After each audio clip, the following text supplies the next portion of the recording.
Bonsoir les amis. Je viens vous parler d'un livre que je viens de publier.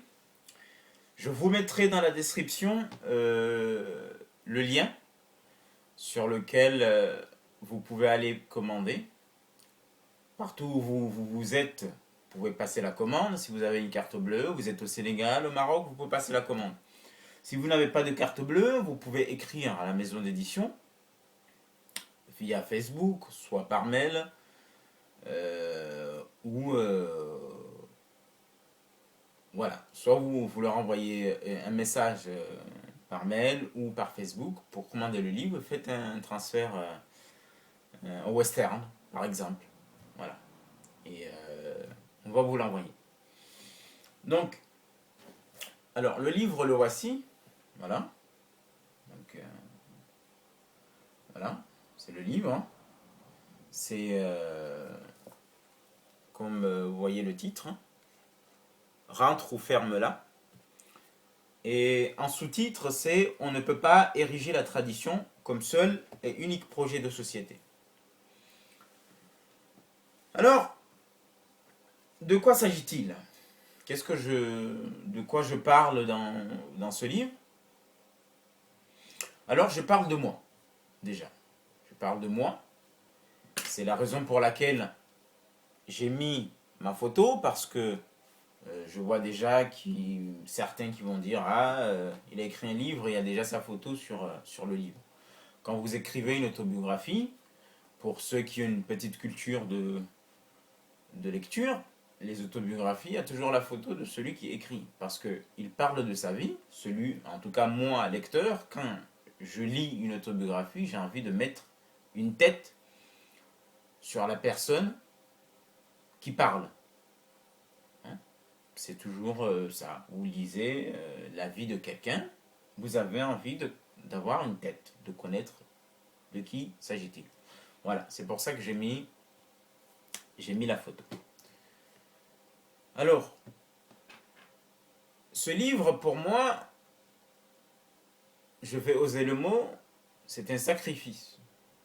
Hein? C'est un sacrifice. Pourquoi? Parce que je parle là de ma vie. Non pas que j'ai réalisé des grandes choses. Hein? Je ne suis pas un super athlète, je ne suis pas un super acteur de cinéma, je ne suis pas un grand scientifique, je ne suis pas un grand intellectuel. Donc il n'y a rien de passionnant quelque part dans ce livre. Mais justement, c'est ça qui est important, qui est essentiel. C'est parce que j'ai là la vie de ces personnes africaines, comoriennes, toutes ces personnes qui ne sont pas des stars, qui ne sont pas des gens connus. Donc le jeu que j'utilise là, chacun peut s'identifier à ce jeu-là. Voilà. Je suis une personne quelconque. Voilà. Je ne suis pas une star. Donc vous pouvez vous identifier à ce jeu-là. Je dis que c'est un sacrifice parce que je parle là de ma vie, je parle de ma famille, de mes rapports avec ma famille, je parle de mes frères et sœurs, je parle de mes rapports avec ma femme, ce qui s'est passé pour notre mariage, je parle de mes galères ici en France. Donc, je parle de ma vie. Et je pense que si beaucoup de choses ne changent pas dans notre pays, en Afrique en général, c'est parce que sont rares les gens qui osent dire ce qui ne va pas. Parce que ils ont honte de dire que, voilà, le qu'en dira-t-on. Hein? Et donc, du coup, on prend sur soi, on ne parle pas. D'accord? Et puis, ça continue comme ça. Donc, c'est un sacrifice, parce que exposer sa vie, c'est toujours un sacrifice. Sa vie, on a besoin de la garder intime. Mais moi, j'ai préféré J'ai décidé de la mettre devant vous, en public, pour que, à travers mon parcours de mon enfance jusqu'à arriver à l'âge où je suis aujourd'hui, toutes les épreuves que j'ai traversées, les réussites, les problèmes, je les mets là-dedans. Mes rapports avec la société, je le mets là-dedans. Et c'est pas donné à tout le monde. Ça ne veut pas dire que tout le monde ne peut pas le dire, mais c'est pas tout le monde qui ose le dire. Voilà. C'est dans ce sens-là que je dis c'est un sacrifice. Donc là-dedans, il y a plusieurs sujets que j'aborde. Hein. Je peux définir ce livre comme un essai autobiographique dans le sens où c'est un essai parce que ça parle de, c'est une analyse, ma critique de la société comorienne. Quand je dis critique, c'est pas toujours négatif, hein, parce que les gens ils pensent que quand vous faites une critique, c'est une critique négative. Donc c'est une critique de la société comorienne qui est pareille que beaucoup de sociétés africaines. Je parle là à mes amis africains, vous pouvez lire, vous pourrez trouver beaucoup de réalités qui peuvent se comparer aux réalités africaines. Nous sommes aussi des Africains, et justement, ça fait partie des sujets que j'aborde dans ce livre, cette façon qu'ont les Comoriens à vouloir se définir comme arabes, alors qu'ils sont des Africains, des nègres, hein, des Africains, d'accord. Ils ne parlent pas arabe, hein, ils sont africains dans la langue, même si les linguistes vont dire qu'il y a beaucoup de mots arabes dans la langue comorienne, mais un Comorien ne comprendrait jamais un Égyptien, ni un Maghrébin, ni un Saoudien, ni un Omanais s'il n'a pas appris la langue arabe à l'école. Donc, il l'est linguistiquement parce qu'il parle une langue proche du Swahili. Hein. Il l'est par sa couleur de peau, il l'est par sa culture, il l'est même géographiquement. Donc, voilà. Donc, je disais que vous pouvez retrouver ces réalités, vous, mes amis africains, des mêmes réalités que vous trouvez chez vous. D'accord. Donc je pars de mon enfance où j'explique, j'aborde des sujets comme le villagisme, le fait que mon pays c'est comme l'ethnicisme en Afrique continentale. Hein. Les gens se définissent d'abord par leur village, hein, ce qui a des déclinaisons dangereuses parce qu'il y a le villagisme politique qui fait que vous choisissez quelqu'un parce qu'il est de votre village avant d'être compétent. Je parle je parle là des conséquences aussi de ce villagisme qui aboutit à des mariages forcés. D'accord. Je parle de ce villagisme qui fait que nous avons un problème de cohésion sociale. Les gens ont du mal à s'identifier à la nation avant de s'identifier à leur village. Ils font l'inverse. Ok.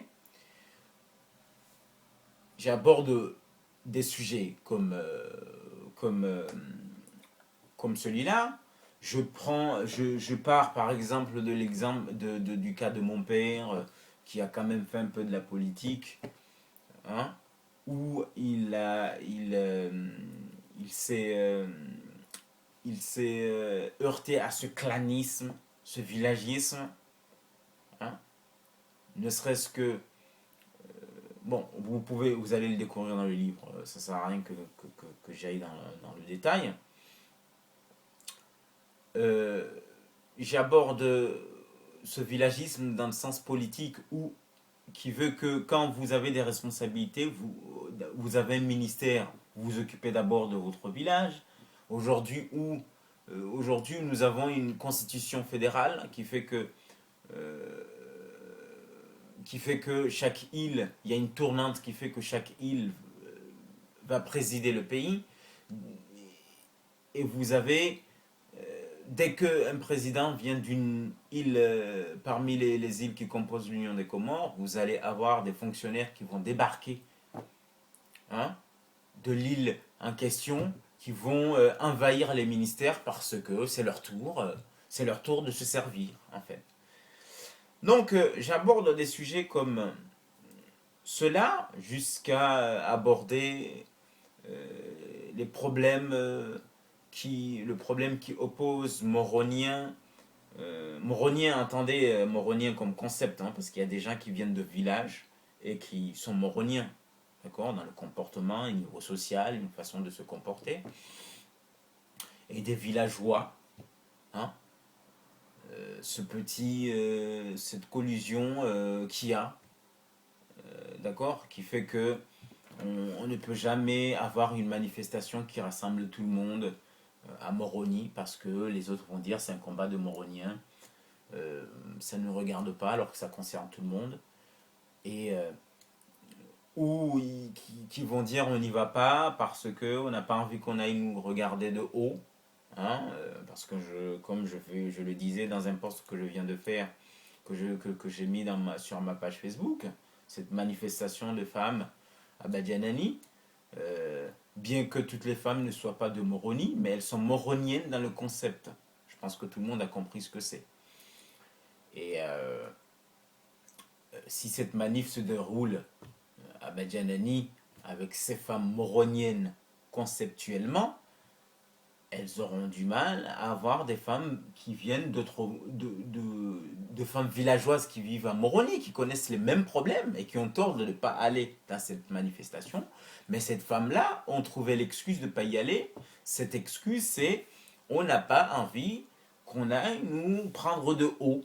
Voilà, hein, par des gens qui se considèrent comme sous-chiennes de Moroni, à la place chussienne par excellence. Hein? Je critique par exemple l'association Gauchao qui fait un excellent travail, mais qui aura du mal à voir la jeunesse comorienne s'identifier à cette association parce que les leaders médiatiques de cette association ont l'étiquette moronienne. Ça ne veut pas dire qu'ils sont tous moroniens. J'ai dit concept moronien. Et que cette association aurait peut-être plus à gagner en introduisant dans sa direction médiatique la plus visible des gens qui viennent d'autres villages plus lointains, qui ferait que la jeunesse comorienne pourrait s'identifier à eux. C'est ce qui s'est passé avec la SEC et le FD qui avait des bonnes idées, mais que la campagne villageoise ne s'identifiait pas à eux parce qu'ils étaient considérés comme la petite bourgeoisie comorienne. Voilà. Donc, c'est des choses qui gênent, des positions que je prends qui peuvent gêner. Je suis sûr qu'il y en a qui doivent se tourner, mais qu'est-ce qu'ils racontent? Bon, je raconte des choses qui vous gênent, mais c'est la réalité. Voilà. Soit vous remettez en question pour que les choses changent, soit vous continuez à faire ouais, mais qu'est-ce qu'ils racontent? Voilà. Bon, bref. Et donc, j'aborde dans mon enfance des sujets comme ça. Par exemple, le fait que j'ai eu du mal, comment j'ai eu du mal. Mais ma démarche pour avoir un visa pour venir en France, hein, cette banquirisation de l'Europe qui fait que les gens ont soif de venir, parce que quand vous banquirisez l'Europe, vous donnez soif, vous donnez l'impression qu'il y a quelque chose que vous cachez. Hein, comment j'ai vécu ça, l'impression que j'étais une merde chez moi en allant demander le visa. D'accord? Donc j'aborde les questions d'immigration. Et puis, mon arrivée ici, la galère que j'ai eue pour faire mes études. Hein, quand je dis galère, c'est une vraie galère. Hein. Les problèmes pour renouveler les visas, le séjour. On vous demande des bourses justifiées de je sais pas combien de un virement bancaire de 500 € qui viendrait de comment. Mais qui peut faire un virement bancaire à un enfant qui est ici? Quel parent peut faire ça? Donc, toutes ces difficultés, hein, comment vivent les immigrés ici, ceux qui ne sont pas étudiants, hein, ce refus de voir les enfants qu'ils font ici d'être français, et après ils se plaignent qu'ils ne sont pas acceptés en France, mais vous-même vous leur dites qu'ils ne sont pas français. Comment voulez-vous qu'ils s'intègrent dans ce pays, hein? Si eux-mêmes ils se considèrent comme pas français, comment voulez-vous que les autres les considèrent comme français? D'accord? Et aussi, j'aborde le sujet de ceux qui sont de l'autre côté, qui veulent que vous oubliez votre part d'ailleurs parce que vous serez français. Vous s'assimilez, oubliez tout. Donc, parce que je serais devenu français, je dois oublier tout le temps que j'ai passé, la moitié de ma vie que j'ai passé en Afrique. C'est du n'importe quoi, surtout que ça ne va pas dans le sens de la démission de la nation française qui a été définie par Ernest Renan, qui ne fait pas de lien avec des critères objectifs de race ou je ne sais pas quoi, mais qui parle de volonté et de volonté de partager une histoire et de faire partie d'un ensemble. Donc, j'aborde ces sujets-là, j'aborde même le sujet du grand mariage, le grand mariage, qui aujourd'hui a phagocyté toute notre culture. On a l'impression que notre culture se limite au grand mariage, alors que c'est un pan de notre culture. Nous avons une culture culinaire, une culture vestimentaire, une culture de danse traditionnelle, une culture musicale, une culture linguistique, et puis il y a une culture du mariage. C'est un pan. Mais on a l'impression qu'aujourd'hui, la culture comorienne se résume au phénomène du grand mariage, qui, lui aussi, est à l'origine, pour moi, dans mon analyse, de beaucoup de torts dans notre pays. Si certains pensent que ça aide au développement de notre pays, moi je pense que c'est plutôt le contraire. Ça fait que, avec cette obnubilation de toute une population, surtout grande comorienne, à ne faire que ça, à ne faire que cela, parce que ça ne finit pas, c'est l'enfant, le cousin, la cousine, l'oncle, le grand frère, le petit frère, fait que il ne se tourne pas vers l'investissement. Il ne crée pas d'emploi. Alors que nous savons tous que la fonction publique ne peut pas embaucher tout le monde. Et je dis aussi qu'il y a aussi un problème d'orientation. On ne s'oriente pas dans les véritables formations qui peuvent créer de l'emploi, les formations professionnelles. On rêve tous de devenir des docteurs, parce que nous avons cette valeur chez haut et que s'entendre appeler docteur dans la place publique, ça fait plus plaisir que de s'entendre appeler ingénieur en travaux publics. On préfère aller faire docteur du sciences du langage, alors que je respecte les sciences du langage. Mais entre les sciences du langage et ingénieur en travaux publics, ça, je penche pour l'autre côté, parce que non seulement la personne aura plus de facilité à trouver un emploi, et puis d'une manière altruiste, ça apporte au pays. Ça ne veut pas dire que les sciences de langage, ça n'apporte pas. Mais si tout le monde fait que ça, c'est pas super. Voilà. Donc, j'aborde un certain nombre de sujets. Les mariages forcés, vous allez le découvrir. Ce phénomène du Ukumbi qui est à l'origine d'une proxénétisation des enfants par leurs parents. On a l'impression qu'on va vendre son enfant à travers le Ukumbi. Voilà. Alors on s'étonne après que si la fille a des papiers, le garçon vienne prendre les papiers et parte. En même temps, c'est comme s'il avait acheté les papiers. Si vous voyez ce que je veux dire. Donc, et puis, là aussi, j'aborde le phénomène, j'aborde beaucoup de sujets comme la politique comorienne, une politique qui ne propose rien. On fait de la politique pour aller se servir, c'est du vide, il n'y a aucune perspective lointaine, il n'y a aucun leader qui sait où il veut amener le peuple, où il veut conduire le pays d'une manière économique, politique, sociale. On est dans le gloubi-glouba. Donc, ces sujets-là, j'ai parcouru un certain nombre de sujets dans ce livre. Il n'y a pas qu'un sujet particulier. Mais pour revenir au titre, Rentre ou ferme-la, il y a un chapitre qui est consacré, même si le titre peut se décliner dans le livre sur plusieurs sujets. Mais c'est surtout cette façon qu'ont certains avec qui on a eu la chance d'étudier à l'école, ils sont partis comme nous étudier, soit au Maroc, soit au Sénégal, certains en France, mais c'est peu, parce que c'est rare que ceux qui sont venus en France rentrent. Ceux qui sont revenus de ces pays-là, dès qu'ils sont dans leur bureau, quelque peu pourris, hein, parce que ils, ils ont même pas cette, ils arrivent même pas à rénover ce qui a été construit par la colonisation. C'est extraordinaire. Voilà. Donc dans leur bureau, où ils bénéficient de l'argent du pays pour voyager, venir passer leur temps sur Internet pour discuter avec nous, hein, après avoir fait le larbin, hein, devant ces hommes politiques, il vient nous dire que parce on ose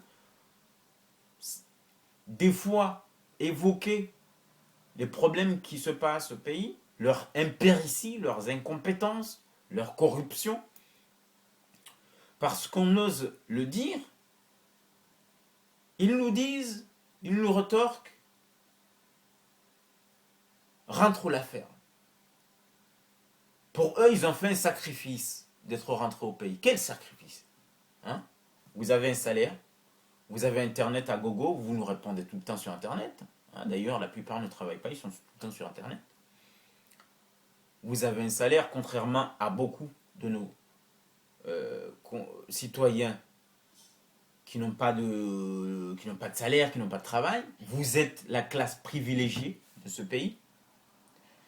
Et vous osez nous dire que vous avez fait un sacrifice et que nous, on doit la fermer parce qu'on n'a pas fait de sacrifice. Non seulement nous prenons part économiquement, cette diaspora, à ce qui se passe dans ce pays, donc c'est à vous de la fermer, mais pas nous. D'accord? Et que donc, il y en a marre de se rendre ou la ferme. Au lieu de travailler ensemble, hein, chacun de son côté, pour le bien de ce pays, voilà certains qui viennent nous indexer de traîtrise parce qu'on ne serait pas rentré. Oui, moi j'ai pas envie de rentrer parce que moi je suis indépendant, j'ai pas envie de venir faire le larbin comme toi pour avoir un travail. Non, moi je suis un indépendant, je préfère être ici, hein, dans la souffrance d'être loin de mes parents qui vieillissent tous les jours, sans moi. Hein, vous croyez que c'est simple ça? C'est aussi un sacrifice, hein, d'être loin de ses parents. Mais j'ai pas envie de venir là-bas pour faire le larbin, pour avoir un travail. Ici, avec un CV, j'ai un travail. J'ai pas besoin d'aller inviter le chef au village dans un lalico ou je sais pas quoi pour avoir un travail. Non. Donc voilà. Donc je pointe du doigt ce rentre ou ferme là. Il y a aussi ce rentre ou ferme là, c'est-à-dire rentre dans la tradition, fait comme tout le monde, soit comme tout le monde, fait ce que tout le monde fait. Sinon, tu es marginalisé. Donc, rentre ou ferme là. Ok? Il y a ce rentre ou ferme là de certains, hein, sous-chiens français qui nous disent rentre, assimile-toi à la France, oublie ce que tu es, c'est-à-dire cette partie de toi que tu as ramenée de ton pays ici en France, pour que tu dois l'oublier pour que tu sois accepté par la France. D'accord? C'est ce côté aussi rentre ou ferme là. D'accord? Donc, ce rentre ou ferme là, vous pouvez le décliner de plusieurs manières, et je l'ai décliné de ces différentes manières dans le bouquin. Bien entendu, je suis dans le doute de, comme comme toute personne qui s'aventure dans l'écriture, hein, dès que je me lis, j'ai l'impression que oh là là, j'aurais pu tourner cette phrase comme ci, comme ça. Voilà, c'est très curieux cette sensation. Hein. Voilà, vous avez envie de vous cacher. Mais bon, à ce qu'il paraît, c'est la maladie de l'artiste. C'est le symptôme de l'artiste. Il n'aime pas se voir jouer la comédie pour ceux qui sont des acteurs. Les écrivains n'aiment pas se lire, c'est ce qui m'arrive. Dès que je l'ouvre, j'ai l'impression que oh là là, qu'est-ce que j'ai écrit comme comment j'ai écrit. Mais bon, j'étais obligé de le relire pour pouvoir me remémorer quelques petits trucs et pouvoir faire cette vidéo. Voilà, il y a une page Facebook que j'ai nommée Rien trop ferme là, dédiée au livre.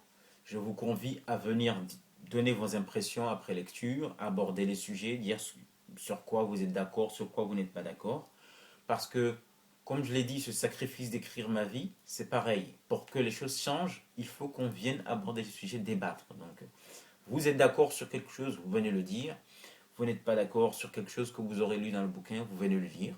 Et c'est comme ça qu'on pourra avancer et changer un élément que je pense responsable du fait que l'Afrique ne décolle pas. Il y a les forces extérieures qui nous maintiennent dans cet état, la France-Afrique,